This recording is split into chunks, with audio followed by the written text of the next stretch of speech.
एक गंभीर चिंतनशील व्यक्तित्व ऐसा प्रतीत होता है जैसे स्वयं अनेकों महत्वपूर्ण रहस्यों को समेटे हुए।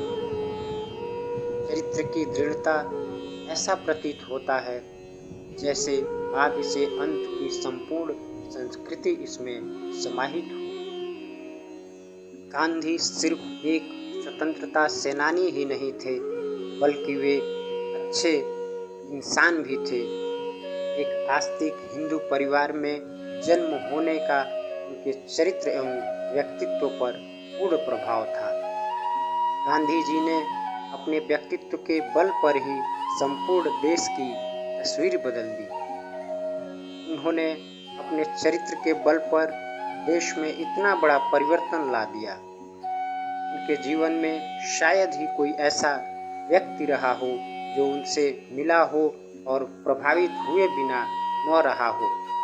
यही कारण था कि गांधी जी संपूर्ण स्वतंत्रता संग्राम के अग्रणी रहे। गांधी जी के व्यक्तित्व एवं चरित्र का प्रभाव भारत के जन जन में था। इसलिए ही तो गांधी जी के प्रत्येक आंदोलन में पूरे देश ने बढ़ चढ़कर हिस्सा लिया। गांधी जी का प्रभाव देश के चारों दिशाओं में था। सिर्फ देश में ही नहीं, विदेशों में भी गांधी जी की ख्याति फैली थी। गांधी जी ने आधुनिक भारत के निर्माण में महत्वपूर्ण भूमिका निभाई। साबरमती तत्कालीन राजनीतिक गतिविधियों का महत्वपूर्ण केंद्र रहा। यदि कहें कि साबरमती ही आज़ादी के पूर्व देश का संसद था तो अतिशयोक्ति न होगी। गांधी जी का एक एक कृत्य, एक एक विचार देश के लिए समर्पित था।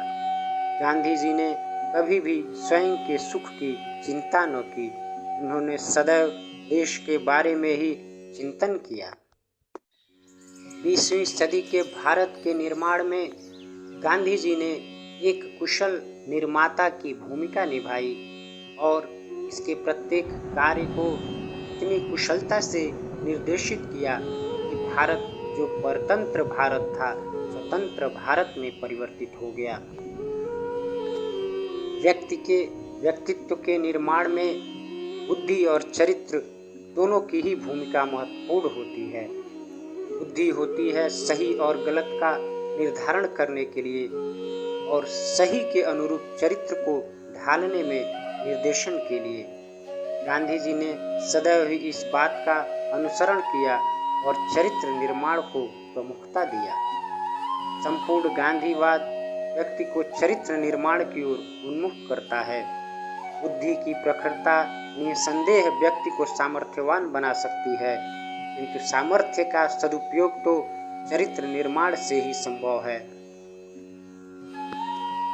गांधी जी का सत्य और अहिंसा का व्रत इतना दृढ़ और अटल था कि उन्होंने कभी भी किसी भी व्यक्ति के अत्याचार का विरोध भी अत्याचार से करने की अनुमति नहीं दी।